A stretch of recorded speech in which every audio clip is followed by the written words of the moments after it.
किसी भी नदी की पहचान उसकी धारा, उसके लंबे चौड़े पाट के किनारे से होती है। कुदरत की सबसे खूबसूरत नेमतों में से एक है नदियाँ, लेकिन बड़ी से बड़ी नदी की शुरुआत भी बहुत छोटी धारा से होती है। किताबें हमें बताती है कि फलानी नदी कहीं दूर पहाड़ी से शुरू होती है। जब बारिश होना बंद हो जाती है तो बर्फ़ पिघलती है या ज़मीन के अंदर से कोई झरना फूटता है और पानी की एक धार बहनी शुरू हो जाती है।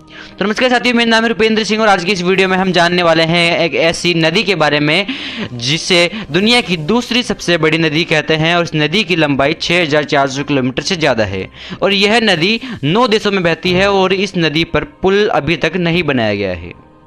जी हाँ, हम बात कर रहे हैं अमेजन नदी के बारे में। जब कभी दुनिया की सबसे लंबी नदी की बात की जाती है तो हमारे मन में नील नदी का ख्याल आता है, लेकिन जब बात ताज़े पानी की जाए तो सबसे पहला नाम अमेजन नदी का ही आता है। इस नदी में ऐसे कई जीव रहते हैं जिनके बारे में हमने शायद ही पढ़ा या देखा हो। इसके अलावा इसमें डॉल्फिन्स की भी अच्छी संख्या पाई जाती है। इस नदी की लंबाई का अंदाजा आप इस बात से लगा सकते हैं कि यह दक्षिण अमेरिका के 40% हिस्से में फैली हुई है।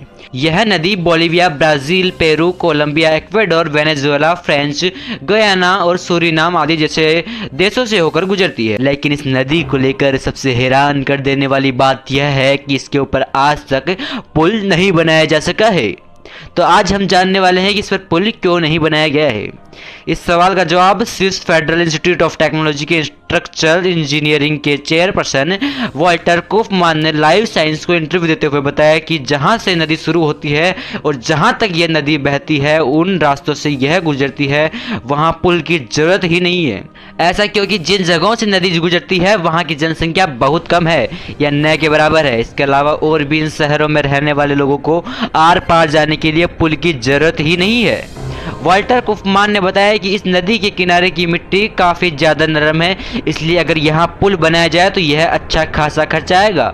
इसलिए ज़्यादातर देश की सरकारों ने पुल बनाने को लेकर यही सोचा कि अगर लोगों को ज़रूरत ही नहीं है तो बेकार में पैसा खर्च करने से क्या फ़ायदा है। तो यह था इसका कारण। वीडियो को लाइक और चैनल सब्सक्राइब करना ना भूलें। ज़्यादा से ज़्यादा शेयर करें, कमेंट करके बताएं कैसा लगा वीडियो। धन्यवाद।